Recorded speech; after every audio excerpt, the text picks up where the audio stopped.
Chapter 117, the 5th of October. It was about 6 o'clock in the evening. An opal-colored light, through which an autumnal sun shed its golden rays, descended on the blue ocean. The heat of the day had gradually decreased, and a light breeze arose, seeming like the respiration of nature on awakening from the burning siesta of the south. A delicious zephyr played along the coasts of the Mediterranean, and wafted from shore to shore the sweet perfume of plants, mingled with the fresh smell of the sea. A light yacht, chaste and elegant in its form, was gliding amidst the first dews of night over the immense lake, extending from Gibraltar to the Dardanelles, and from Tunis to Venice. The vessel resembled a swan with its wings open towards the wind, gliding on the water. It advanced swiftly and gracefully, leaving behind it a glittering stretch of foam. By degrees the sun disappeared behind the western horizon, and as though to prove the truth of the fanciful ideas in heathen mythology, its indiscreet rays reappeared on the summit of every wave, as if the god of fire had just sunk upon the bosom of Amphitrite, who in vain endeavored to hide her lover beneath her azure mantle. The yacht moved rapidly on, though there did not appear to be sufficient wind to ruffle the curls on the head of a young girl.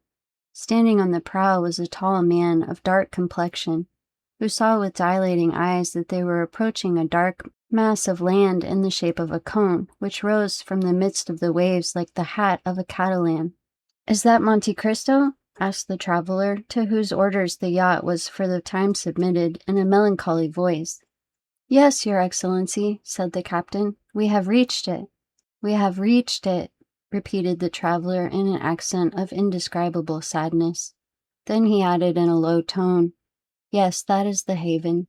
And then he again plunged into a train of thought, the character of which was better revealed by a sad smile than it would have been by tears.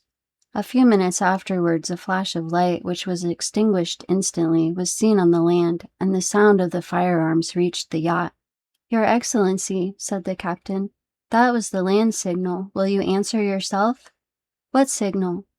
The captain pointed towards the island, up the side of which ascended a volume of smoke, increasing as it rose. "Ah, yes," he said, as if wakening from a dream. "Give it to me." The captain gave him a loaded carbine. The traveler slowly raised it and fired in the air. 10 minutes afterwards the sails were furled, and they cast anchor about 100 fathoms from the little harbor. The gig was already lowered, and in it were 4 oarsmen and a coxswain. The traveler descended, and instead of sitting down at the stern of the boat, which had been decorated with the blue carpet for his accommodation, stood up with his arms crossed. The rowers waited, their oars half lifted out of the water, like birds drying their wings. "Give way," said the traveler. The 8 oars fell into the sea simultaneously, without splashing a drop of water, and the boat, yielding to the impulsion, glided forward. In an instant they found themselves in a little harbor, formed in a natural creek. The boat grounded on the fine sand. "Will your Excellency be so good as to mount the shoulders of 2 of our men? They will carry you ashore." The young man answered this invitation with a gesture of indifference and stepped out of the boat. The sea immediately rose to his waist. "Ah, your Excellency," murmured the pilot, "you should not have done so. Our master will scold us for it." The young man continued to advance, following the sailors, who chose a firm footing. 30 strides brought them to dry land. The young man stamped on the ground to shake off the wet, and looked around for someone to show him his road, for it was quite dark. Just as he turned, a hand rested on his shoulder, and a voice which made him shudder exclaimed, "Good evening, Maximilian. You are punctual, thank you." "Ah, is it you, Count?" said the young man in an almost joyful accent, pressing Monte Cristo's hand with both his own. "Yes, you see, I am as exact as you are. But you are dripping, my dear fellow. You must change your clothes, as Calypso said to Telemachus. Come, I have a habitation prepared for you, in which you will soon forget fatigue and cold." Monte Cristo perceived that the young man had turned around. Indeed, Morrel saw with surprise that the men who had brought him had left without being paid or uttering a word. Already the sound of their oars might be heard as they returned to the yacht. "Oh yes," said the Count, "you are looking for the sailors." "Yes, I paid them nothing, and yet they are gone." "Never mind that, Maximilian," said Monte Cristo, smiling. I have made an agreement with the Navy that the access to my island shall be free of all charge. I have made a bargain."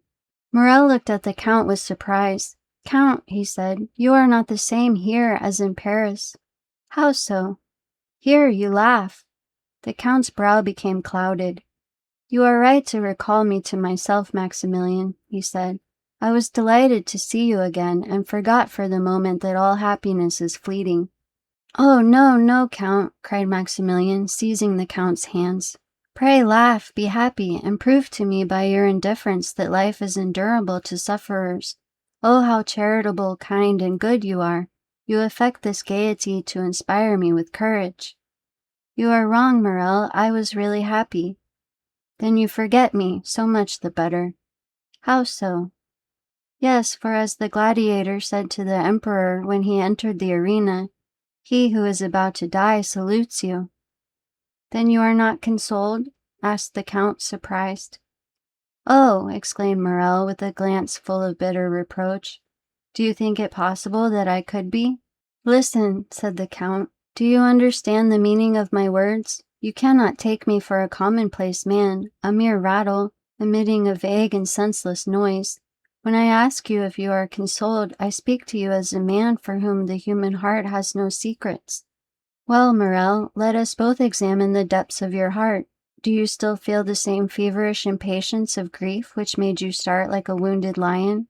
Have you still that devouring thirst which can only be appeased in the grave?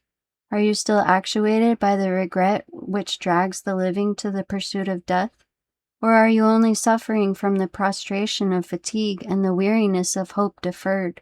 Has the loss of memory rendered it impossible for you to weep? Oh, my dear friend, if this be the case, if you can no longer weep, if your frozen heart be dead, if you put all your trust in God, then, Maximilian, you are consoled. Do not complain." "Count," said Morel in a firm and at the same time soft voice, "listen to me. As to a man whose thoughts are raised to heaven, though he remains on earth, I come to die in the arms of a friend. Certainly there are people whom I love. I love my sister Julie. I love her husband Emmanuel. But I require a strong mind to smile on my last moments. My sister would be bathed in tears and fainting. I could not bear to see her suffer. Emmanuel would tear the weapon from my hand and alarm the house with his cries. You, Count, who are more than mortal, will, I am sure, lead me to death by a pleasant path, will you not?" "My friend," said the Count, "I still have one doubt. Are you weak enough to pride yourself upon your sufferings?" "No, indeed, I am calm," said Morel, giving his hand to the Count. "My pulse does not beat slower or faster than usual. No, I feel that I have reached the goal, and I will go no farther. You told me to wait and hope. Do you know what you did, unfortunate adviser? I waited a month, or rather I suffered for a month. I did hope. Man is a poor wretched creature. I did hope. What I cannot tell, something wonderful, an absurdity, a miracle, of what nature he alone can tell who has mingled with our reason that folly we call hope. Yes, I did wait. Yes, I did hope, Count. And during this quarter of an hour we have been talking together, you have unconsciously wounded, tortured my heart. For every word you have uttered proved that there was no hope for me. Oh, Count, I shall sleep calmly, deliciously in the arms of death." Morel uttered these words with an energy which made the Count shudder. "My friend," continued Morel, "you named the 5th of October as the end of the period of waiting. Today is the 5th of October. He took out his watch. "It is now 9 o'clock. I have yet 3 hours to live." "Be it so," said the Count. "Come." Morel mechanically followed the Count, and they had entered the grotto before he perceived it. He felt a carpet under his feet, a door opened, perfumes surrounded him, and a brilliant light dazzled his eyes. Morel hesitated to advance. He dreaded the enervating effect of all that he saw. Monte Cristo drew him in gently. "Why should we not spend the last 3 hours remaining to us of life like those ancient Romans who, when condemned by Nero, their emperor and heir, sat down at a table covered with flowers and gently glided into death amid the perfume of heliotropes and roses?" Morel smiled. "As you please," he said. "Death is always death. That is forgetfulness, repose, exclusion from life, and therefore from grief. He sat down, and Monte Cristo placed himself opposite to him. They were in the marvelous dining room before described, where the statues had baskets on their heads always filled with fruits and flowers. Morrel had looked carelessly around and had probably noticed nothing. "Let us talk like men," he said, looking at the Count. "Go on." "Count," said Morrel, "you are the epitome of all human knowledge, and you seem like a being descended from a wiser and more advanced world than ours." "There is something true in what you say," said the Count, with that smile which made him so handsome. "I have descended from a planet called grief. I believe all you tell me without questioning its meaning. For instance, you told me to live, and I did live. You told me to hope, and I almost did so. I am almost inclined to ask you, as though you had experienced death, is it painful to die?" Monte Cristo looked upon Morrel with indescribable tenderness. "Yes," he said, "yes, doubtless it is painful, if you violently break the outer covering which obstinately begs for life. If you plunge a dagger into your flesh, if you insinuate a bullet into your brain, which the least shock disorders, then certainly you will suffer pain, and you will repent quitting a life for a repose you have bought at so dear a price. Yes, I know that there is a secret of luxury and pain in death, as well as in life. The only thing is to understand it. You have spoken truly, Maximilian. According to the care we bestow upon it, death is either a friend who rocks us gently as a nurse, or an enemy who violently drags the soul from the body. Some day, when the world is much older, and when mankind will be masters of all the destructive powers in nature, to serve for the general good of humanity, when mankind, as you were just saying, have discovered the secrets of death, then that death will become as sweet and voluptuous as a slumber in the arms of your beloved. And if you wished to die, you would choose this death, Count?" "Yes." Morrel extended his hand. "Now I understand," he said, "why you had me brought here to this desolate spot, in the midst of the ocean, to this subterranean palace. It was because you loved me, was it not, Count? It was because you loved me well enough to give me one of those sweet means of death of which we were speaking. A death without agony, a death which allows me to fade away while pronouncing Valentine's name and pressing your hand." "Yes, you have guessed rightly, Morrel," said the Count. "That is what I intended." "Thanks. The idea that tomorrow I shall no longer suffer is sweet to my heart. Do you then regret nothing?" "No," replied Morrel. "Not even me?" asked the Count with deep emotion. Morrel's clear eye was for the moment clouded. Then it shone with unusual luster, and a large tear rolled down his cheek. "What?" said the Count. "Do you still regret anything in the world, and yet die?" "Oh, I entreat you," exclaimed Morrel in a low voice. "Do not speak another word, Count. Do not prolong my punishment." The Count fancied that he was yielding, and this belief revived the horrible doubt that had overwhelmed him at the Château d'If. "I am endeavoring," he thought, "to make this man happy. I look upon this restitution as a weight thrown into the scale to balance the evil I have wrought. Now, supposing I am deceived, supposing this man has not been unhappy enough to merit happiness. Alas, what would become of me who can only atone for evil by doing good?"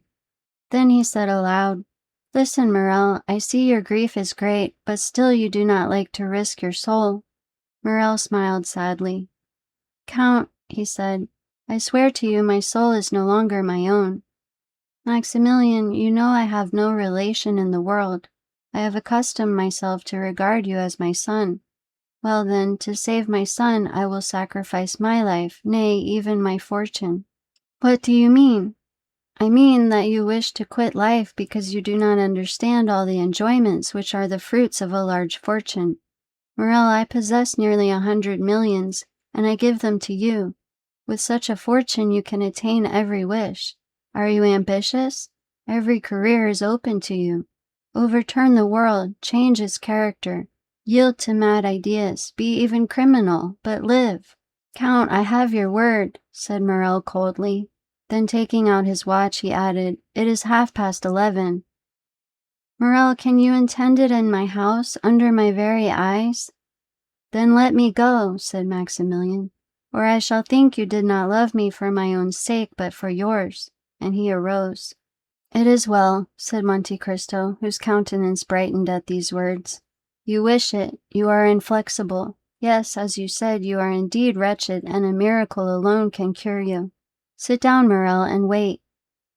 Morrel obeyed. The Count arose, and unlocking a closet with a key suspended from his gold chain, took from it a little silver casket, beautifully carved and chased, the corners of which represented four bending figures, similar to the caryatides, the forms of women, symbols of the angels aspiring to heaven.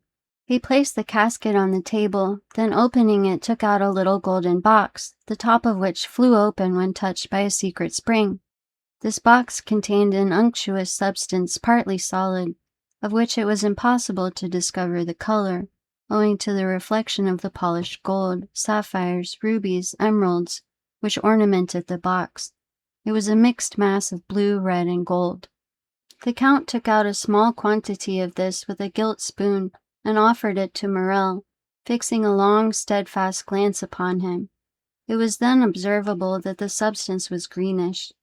"This is what you asked for," he said, "and what I promised to give you." "I thank you from the depths of my heart," said the young man, taking the spoon from the hands of Monte Cristo. The Count took another spoon and again dipped it into the golden box. "What are you going to do, my friend?" asked Morrel, arresting his hand.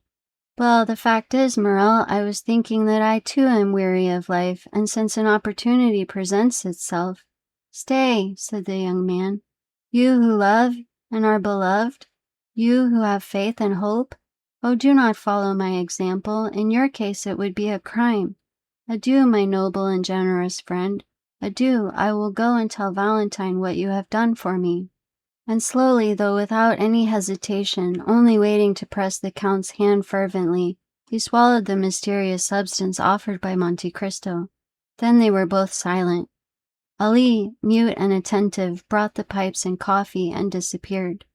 By degrees the light of the lamps gradually faded in the hands of the marble statues which held them, and the perfumes appeared less powerful to Morrel. Seated opposite to him, Monte Cristo watched him in the shadow, and Morrel saw nothing but the bright eyes of the Count. An overpowering sadness took possession of the young man. His hands relaxed their hold. The objects in the room gradually lost their form and color, and his disturbed vision seemed to perceive doors and curtains open in the wall. "Friend," he cried, "I feel that I am dying. Thanks." He made a last effort to extend his hand, but it fell powerless beside him. Then it appeared to him that Monte Cristo smiled, not with the strange and fearful expression which had sometimes revealed to him the secrets of his heart, but with the benevolent kindness of a father for a child. At the same time the Count appeared to increase in stature. His form, nearly double its usual height, stood out in relief against the red tapestry. His black hair was thrown back, and he stood in the attitude of an avenging angel. Morrel, overpowered, turned around in the armchair. A delicious torpor permeated every vein. A change of ideas presented themselves to his brain like a new design on the kaleidoscope. Enervated, prostrate, and breathless, he became unconscious of outward objects. He seemed to be entering that vague delirium preceding death. He wished once again to press the Count's hand, but his own was immovable. He wished to articulate a last farewell, but his tongue lay motionless and heavy in his throat, like a stone at the mouth of a sepulchre. Involuntarily his languid eyes closed, and still through his eyelashes a well-known form seemed to move amid the obscurity with which he thought himself enveloped. The Count had just opened a door. Immediately a brilliant light from the next room, or rather from the palace adjoining, shone upon the room in which he was gently gliding into his last sleep. Then he saw a woman of marvelous beauty appear on the threshold of the door separating the two rooms. Pale and sweetly smiling, she looked like an angel of mercy conjuring the angel of vengeance. "Is it heaven that opens before me?" thought the dying man. "That angel resembles the one I have lost." Monte Cristo pointed out Morrel to the young woman, who advanced towards him with clasped hands and a smile upon her lips. "Valentine, Valentine!" he mentally ejaculated. but his lips uttered no sound, and as though all his strength were centered in that internal emotion, he sighed and closed his eyes. Valentine rushed towards him, his lips again moved. "He is calling you," said the Count. "He to whom you have confided your destiny, he from whom death would have separated you, calls you to him.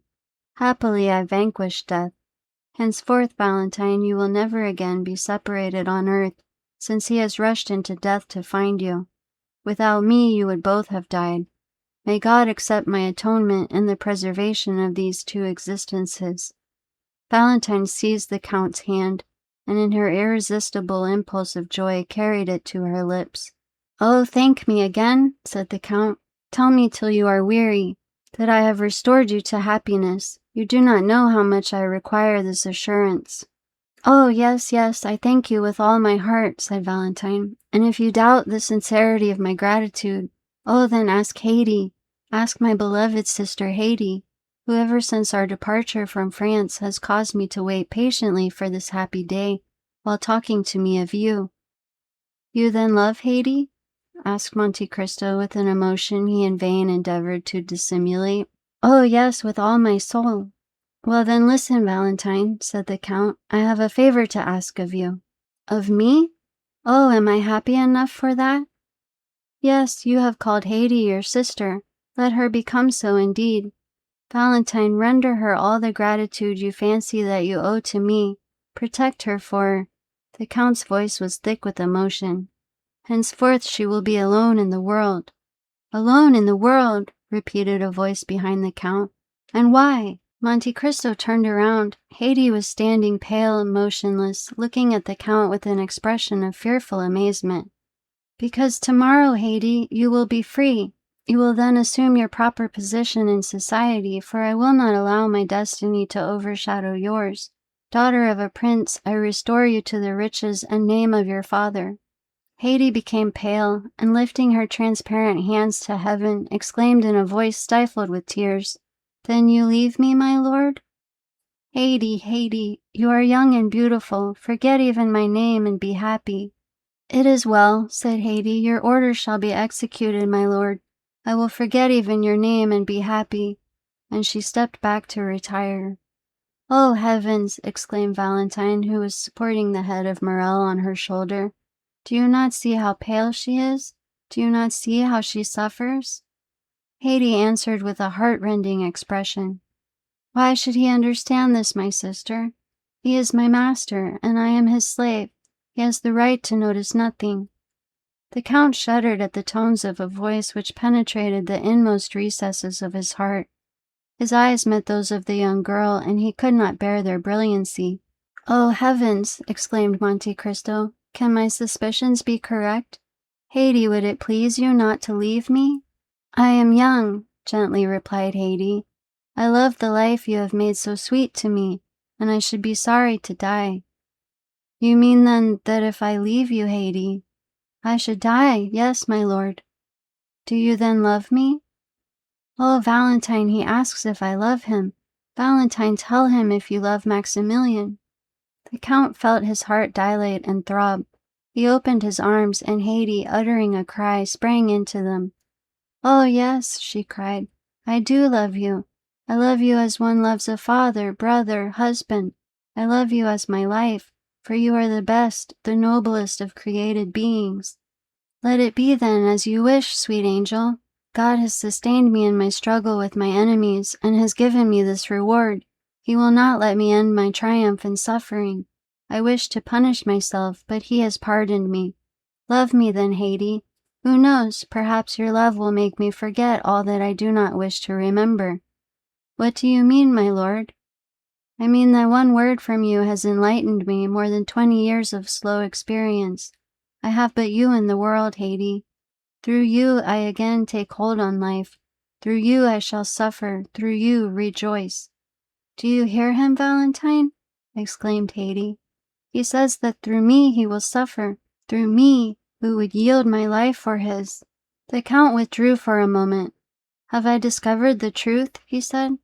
"But whether it be for recompense or punishment, I accept my fate. Come, Haydée, come."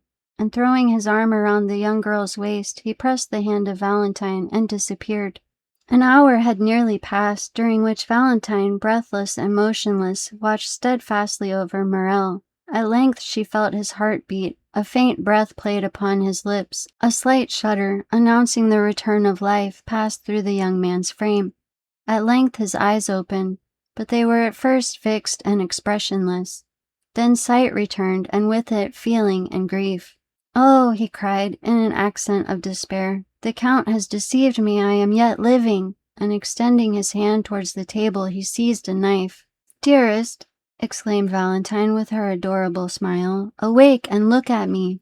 Morel uttered a loud exclamation, and frantic, doubtful, dazzled, as though by a celestial vision, he fell upon his knees. The next morning at daybreak, Valentine and Morel were walking arm in arm on the seashore. Valentine, relating how Monte Cristo had appeared in her room, explained everything, revealed the crime, and finally how he had saved her life by enabling her to simulate death.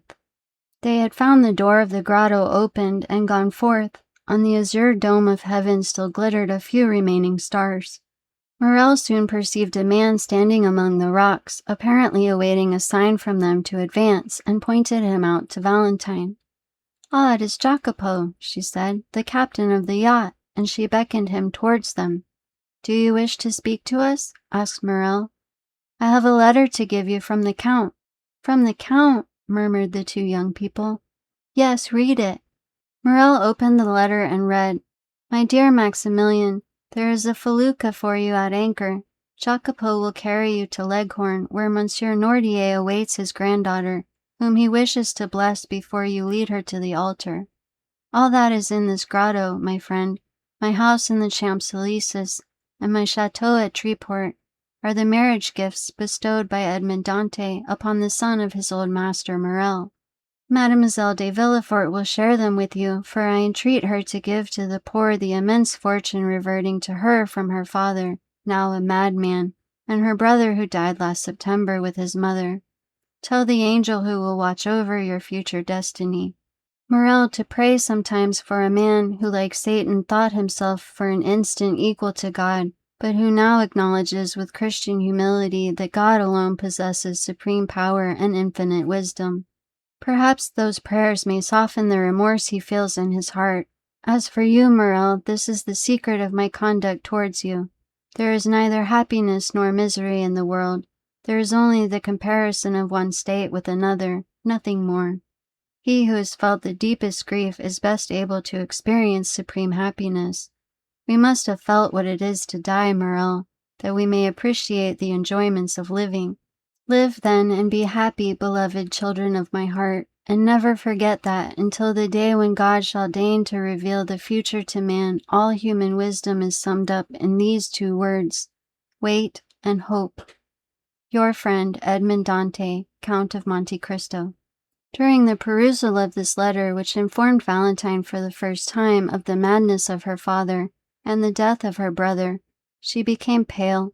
A heavy sigh escaped from her bosom, and tears, not the less painful because they were silent, ran down her cheeks. Her happiness cost her very dear. Morel looked around uneasily. "But," he said, "the Count's generosity is too overwhelming. Valentine will be satisfied with my humble fortune. Where is the Count, friend? Lead me to him." Jacopo pointed towards the horizon. "What do you mean?" asked Valentine. "Where is the Count? Where is Haydée?" "Look," said Jacopo. The eyes of both were fixed upon the spot indicated by the sailor, and on the blue line separating the sky from the Mediterranean Sea, they perceived a large white sail. "Gone," said Morel, "gone. Adieu, my friend, adieu, my father." "Gone," murmured Valentine. "Adieu, my sweet Haydée, adieu, my sister." "Who can say whether we shall ever see them again?" said Morel with tearful eyes. "Darling," replied Valentine, "has not the Count just told us that all human wisdom is summed up in two words? Wait and hope."